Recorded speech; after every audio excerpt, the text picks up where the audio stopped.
Hello, fellow dog people with 30 minutes to spare. You are tuned into the Rocker Dog Podcast, the only show that talks to musicians about their dogs and how freaking awesome they are.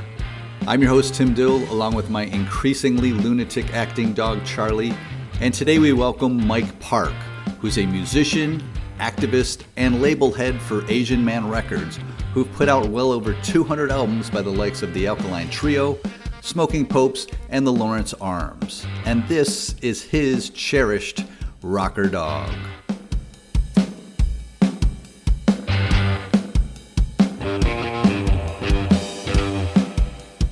My current dog is Cenet, and we've had Cenet for about 4.5 months.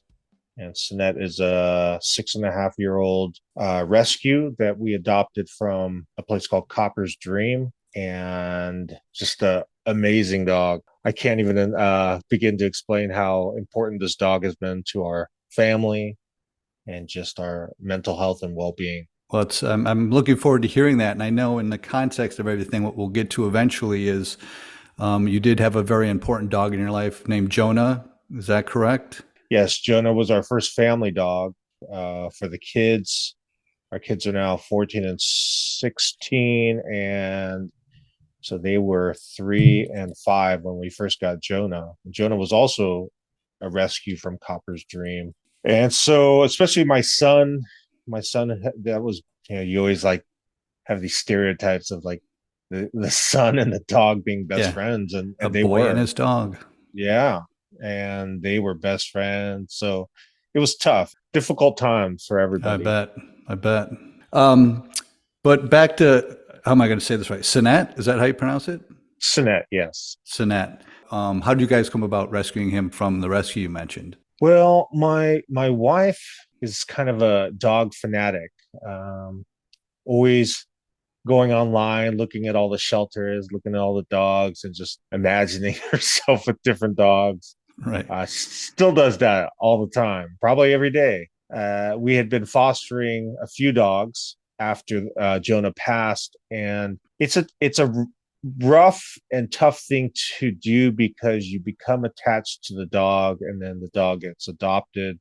So we wanted to stop that, that emotional roller coaster and adopt a dog. And so my wife didn't even tell us. She just went and got the dog. And when I got home from work, the dog was there. And so I was just like, because she knows, like, sometimes I'm a little bit wary of like, are we jumping in this too soon? At the time, Jonah had just passed probably like a month and a half, I believe. Right. And so I was like, maybe it's too soon, but she made the right decision. So quickly you realized that the dog was kind of a part of the healing process? Yes, because especially for my wife, who admittedly does most of the work when it comes to the cleanup, the bathing, the feeding. Right. We only do it if she's out of town or has a meeting that she has to go to. So she does all the heavy lifting in our relationship with our pets. So if you all come home as a family, does the dog run to her and sniff her first? Yes. The dog will actually wait. If she leaves, Cenet will wait by the garage door a lot of times, waiting for her to come back. And sometimes she'll give up and then hop back on the couch. But I just feel like and then we play a game when we go for walks. We'll walk her and then I'll grab the leash and my wife will hide behind a tree. So she'll start, she'll look back and see me and then do a double take. Like, where is she? It's an amazing thing to see. She won't do it if I hide, but my goodness, she loses her mind if she can't see my wife. Funny. Now, you know a certain amount of her history. I read where, she was hit by a car, and I guess she was a surrender because the owners couldn't afford the bills or some similar scenario.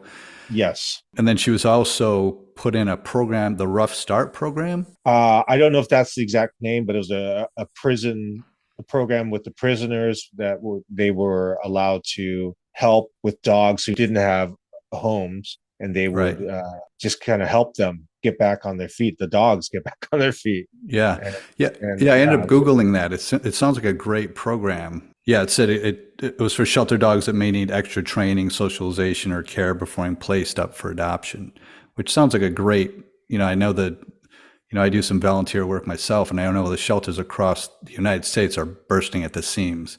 And any chance to get a dog out of the shelter and into a nurturing environment is a positive. Even if it's a prison, and I can assume at the prison, it's beneficial for everyone involved. Yeah, it was really cool because they had filled out sheets prior to the adoption of just her behavior and how she was doing, and we've been able to keep in touch. We'll send updates and pictures, and they will I think there were 3 different volunteers who took care of Cenet, and they'll keep them updated. I think it's a pretty cool thing. Yeah, sounds it. Was there anything else about her history that was interesting to know, or that I didn't touch upon? No, we are, it's an assumption on our end, but we believe she was loved, but she was not taken care of in a respectful way. We don't think she was ever bathed in her life. So, dare I ask, why do you say that? well, just the fear of water, Okay, is something she had never seen before. right. Getting a bath for the first time. Again, it's only an assumption, but we made it. Yeah, gosh, I mean, it makes sense. The other point I should touch upon is she was an older dog. She was 6.5. You mentioned that when you got her. Correct. I know older dogs, puppies, whenever you get a puppy in a shelter, it's like, all right, this one's going to move, it's going to be adopted. So whenever you get the older dog, so it's great that you rescued an older dog. And older dogs, I assume she had the basic commands, training commands: sit, stay. Not really. Oh, but since we've been able to teach her to shake and sit, but she didn't know the basic commands. Okay. Which was completely different when we got Jonah. Even Jonah was only a year old when we got him. He already knew all the commands: sit, stay, shake, lay down, on your back. But we don't feel like it's too late to teach her, and so we're trying to teach her more tricks. Are you doing it all on your own, or do you have a third party trainer? It's all my wife. Okay, back to the wife. She's a magician with the dog. Now, what do you know of her history with dogs? Did she have dogs all through her life? Just one growing up. She had a golden retriever that was from all I could gather from her father talking about the dog. It was just a special dog, and an extremely smart dog. And so she had that into her teen years. And then she didn't have another dog until Jonah, because she moved out. She was from the East Coast, moved out west, and was just living in apartments in San Francisco where dogs were not allowed. So Jonah was her first dog since being a child or a teenager. Yeah. How about yourself? Did you have any history with dogs growing up? Not really. I remember having a rescue dog when I was very young. It was just tearing up the yard, and my parents got rid of it. Well, the neighbor took it. We got the neighbor to take him, and I remember being devastated, but I was probably like six years old at the time. We did get a Pekingese when I was 9. Beautiful Pekingese. He's like one of the cutest dogs. But my mom did not want it to stay inside, which is crazy. A Pekingese is usually viewed as an inside dog. But yeah, totally. It was an outside dog. My dad built a doghouse for her, and we had her for about 6 years, and then she ran away. Oh, no, you're kidding. Well, we had her fenced in, and my dad felt like if she doesn't know where home is by now, then there's a problem. So it was like a makeshift, like almost like a chicken coop type of fence. So he took it down because he didn't like the way it looked, and felt like, well, she should know. But as soon as she had the chance, she was gone. She made a run for it. Oh my gosh. Yeah. So just viewing some of the stuff on your Instagram, when you did introduce Cenet, there was a picture of, I don't know, it's a guinea pig or a hamster. Do you guys have what's the small animal that fits that category? It's a hamster, but after we took that video, that hamster passed away, I think 2 days later. Oh, I'm sorry. I'm sorry to hear. And it was just like so sudden. It was like, wow. Yeah, hamsters don't last long. It was, I think, Yeah. less than a year the hamster was around, and I was like, and it just happened so fast. It was like, wow. Like I said, I'm sorry to hear that, but it was an interesting video in that the dog seemed to get along with it. Yeah, and that's why we felt like my wife always wanted a cat. And I was like, oh, I'm just not a cat person. We've been actually taking care of a feral cat for the last 2.5 years, and built a little entry point into the garage so she can come in and escape the coyotes. And I was like, that isn't this good enough? But she wanted an indoor cat. But after we saw the way Cenet mingled with the hamster, we're like, I think she'll be okay with a cat. And we were correct. I was going to say, have they mixed yet, or are they still sniff each other out, or are they kind of? Now they'll sleep on the same couch together, inches apart, and they don't play a lot, but we have seen them play a little bit, which is cool to see. Considering Cenet is, going on 7 and Kitty is 6 months old, I feel like I kind of give a lot of props to Cenet for putting up with this new crazy little kitten. Yeah. Well, begrudgingly, I do give a little bit of attention to the cats. What's the cat's name? Alfie.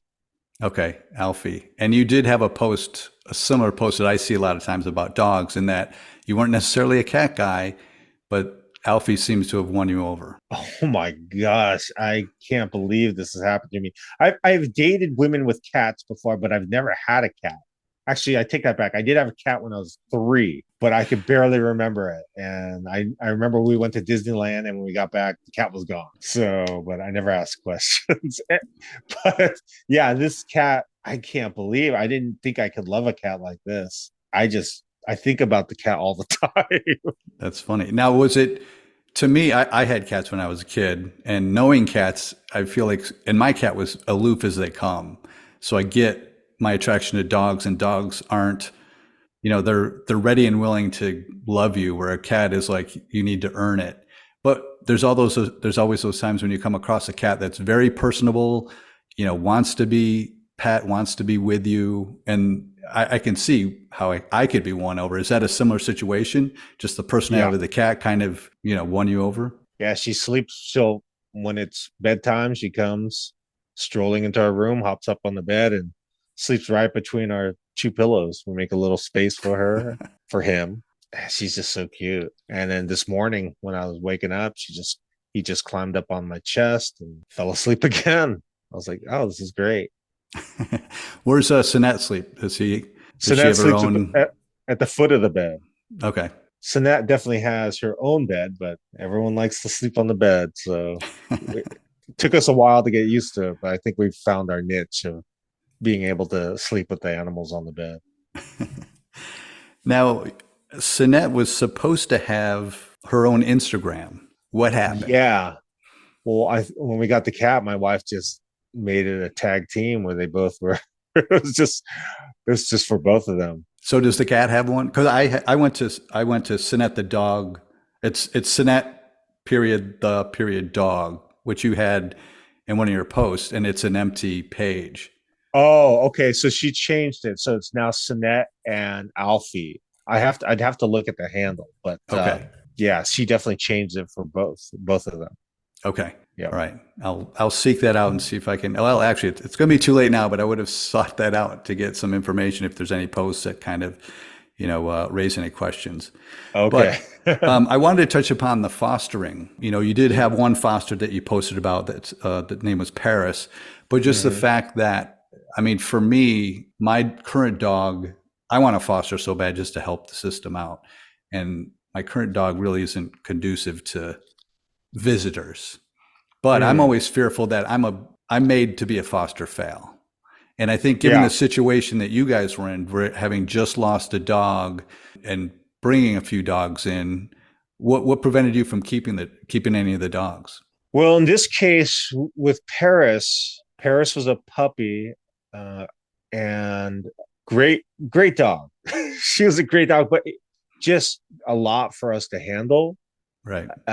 Just really full of energy. And so I think we just kind of knew, like, this isn't the right dog for us long term. But the problem with Paris is no one was adopting her. We had her almost 2 months, and that's a long time for a foster. in the past, it's always been like a couple weeks at the most, and they'd get adopted. So Hmm. we were starting to get worried there for a little bit. And somehow it wasn't even through Copper's dream. It was through us bringing her to PetSmart, and a girl that worked there just was talking to us and then told her friend about Paris. And that's how the dog got adopted. It wasn't through the website or anything. Right. Uh, we felt like, man, we would have had Paris for even, we don't know how long. Yeah. Well, cute dog nonetheless, and glad to see that. I'm assuming it was a she that she found a forever home. Yes. And she probably, it's a terrible thing, but one of the reasons we feel like people didn't adopt her is because she had been given up because she chewed on some electrical and the owners couldn't afford the medical bill. So she had a permanent deformity on her face where Oh her, my gosh. I believe the left side was just Like open. So, paralyzed. yeah, so you couldn't, like when she would drink water or eat, food would just always spill out. So, sadly, I think people look at the cosmetics too. And I think that was one of the factors why she wasn't adopted as quick as she should have been. Okay. Sad, but like I said, glad she did find someone to take her in. Yeah, and Um, we've been able to see her too. The new owners have brought her over 2 times, and the last time she was so big we couldn't believe it. It's just like, who is this dog? It took a while. She barked at me at first, but then she remembered me. It was pretty cool. that's great.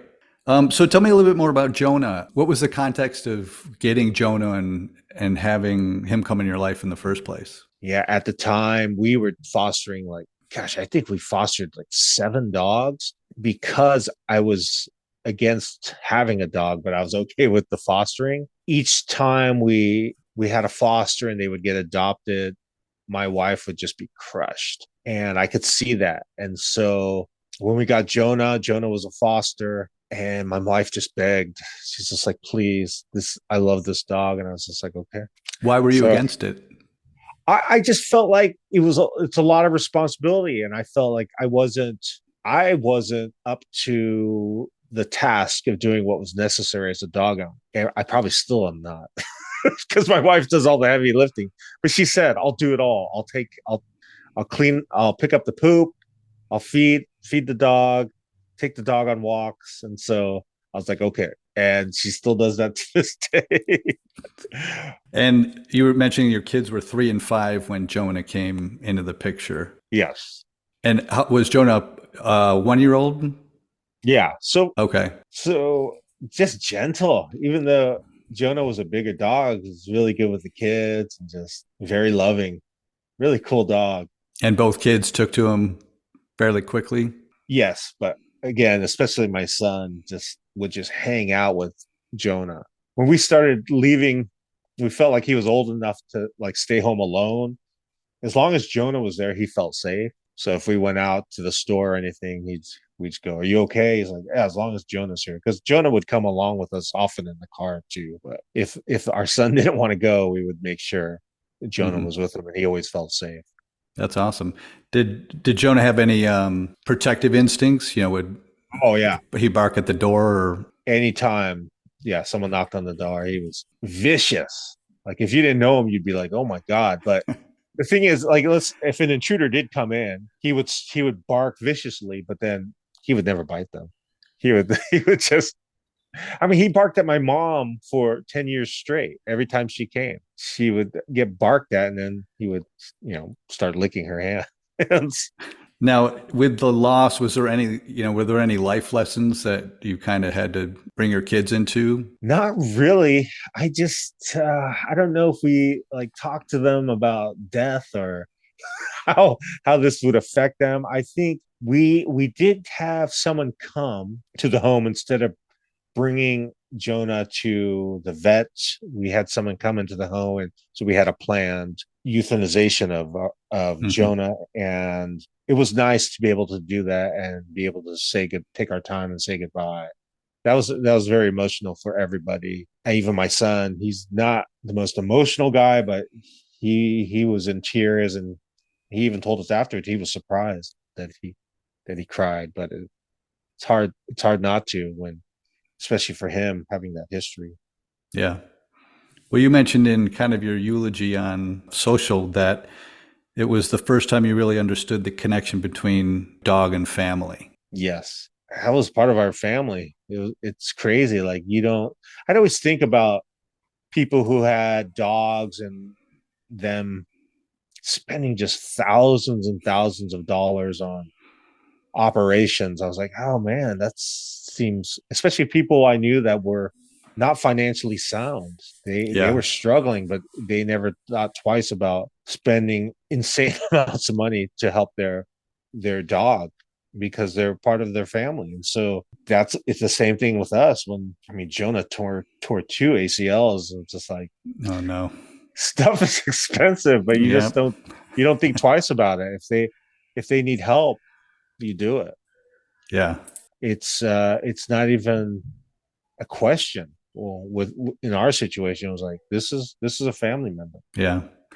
Now, have any of your dogs, anytime down the line, been a part of your art? Have they been a part of your music? Have they been a part of Asian Man Records? I did write a song about Jonah, and I wrote a children's album when my kids were very young, and I started working on a follow-up album that never came out, and I never released it. Maybe I still will. I And still now's have the the time. raw files, and I'll try to dig that up. But yeah, I wrote a song about Jonah, but he was much younger when I wrote that song. Yeah. Well, I'll be interested to hear it. Let's do it. Let's do a collaboration. Yeah. Somehow let me slap my logo on it. All right. Yeah. I'd love that. So, in looking at your at Asian Man Records website today, there's a band of yours, Teens in Trouble, and they've got a video, "I'm Not Worried," that features a dog, Yeah. which, of course, I love to see. I'm just curious, throughout the years, can you kind of name the bands or the band members that you knew were dog people? Trying to think. I know, well, with Teens in Trouble, Lizzie, trying to think of her dog's name. It's I should know this. I know they're tight. That's a great connection. I'm trying to think of other people. Dan Andriano from Alkaline Trio is a pug guy. Brendan Kelly from the Lawrence Arms is a Chihuahua guy. He's got a little I love that Chihuahua. you're able to describe that a certain breed. Yeah, Pepe is his dog. Let me think. Let me think. I don't know if these bands are with you anymore or Yeah, defunct, but just by the names alone, you did used to have a band named Dog Party and yeah, Dog Party. Dog Breath. Right. Dog Party are two sisters from Sacramento. I don't know if they have a dog. I don't see any connection. Like, I don't recall seeing them with their dogs in photos. Yeah, Same with Dog Breath. I don't remember like, oh, we we we're named a our, dog centric yeah, band. exactly. We have a band called Kitty Cat Fan Club that the first EP is all about cats. I saw that, but I didn't realize that the EP kind of had a theme to it. Very funny. Yeah. And that was the initial thought process was the songs would only be about cats, but it gets hard writing only about cats. Well, you did say it's an EP, right? So it's Yeah. four The tracks fourth versus song. 10. Yeah. Exactly. Okay. Okay. I can run out of inspiration. Well, I wind up every show giving the same 5 questions I call the zoomies to my guests. So let's go there. The Okay. first question is, do you kiss your dogs on the mouth? I I kissed Jonah. No. Well, they just lick. I let them lick me, but I am kissing the cat on the mouth, which is crazy. Yeah. Who would I have thought? Yeah, who would have thought? Question 2, and we can apply this to Cenet or we can think back to Jonah. But Hmm. if they could have a theme song, what would it be? Ooh, Jonah would probably be Unity by Operation Ivy. That would be a good. 'Cause He united people. Everyone loved him.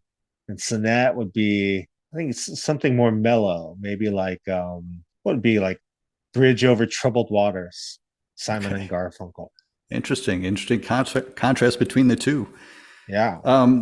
Question 3, keeping both in mind again, is if you happen to take them on tour, what would they insist be on their tour rider? Jonah would love, she loved treats. So probably like some duck jerky, pig ears. Gosh, he just, let's just go with those two. Cenet would go with a freeze dried like salmon or something. Okay. Yeah. I would love to see that in a rider. Yeah. The band Sublime, we toured with them and they brought this, they had a Dalmatian that was kind of famous there because he sang about it. And that dog was always on tour with them. And they just, I remember playing in LA and then them showing up and the dog in tow, just coming in the backstage on stage. I'm like, oh, there's the dog. Yeah, I hear that quite a bit. I think the episode that just is out today mentioned Sublime Today with Rome. I think they still do it. They still have 1 or 2 dogs that tour with them. Okay. Always fun. Question 4 is, do you have a dog voice? Do you go head voice with the dog or cutesy? I don't think so. I think I just use my regular voice with them. You speak peer to peer. Yeah. Do you ever give the dog a voice? Do you ever speak for the dog and personify the dog? I do not. Okay. No worries. And finally, I know you mentioned some great organizations, but is there any one dog organization, or it doesn't have to be one, that you'd like to give a shout out to? Yeah, Copper's Dream. Copper's Dream is the one that my wife is most active as a volunteer, and as an organization, we feel they are the real deal and just love animals, not just dogs. Even though it started as a dog, the inspiration came from a dog. They foster cats and rabbits and all encompassing with animals. And we just feel like the people we've met who are volunteers or even the higher ups just have a kind heart, right? And a love for animals that is real. Great. Good to hear. Well, I'll get a little bit more information and post it on my outro. I know in doing my research of you, there's a lot of social and websites, and you're a part of a lot of different bands. What's the best way to keep up with what's going on in your life? On socials, it's at Asian Men Records. The website is asianmenrecords.com. It seems like I just post on socials these days. I don't even use the website. Yeah, why not? Why not? Well, Mike, I appreciate you giving me your time and taking me through your dogs, and it's been a pleasure hearing all about them. Thanks for having me. I appreciate it. My pleasure.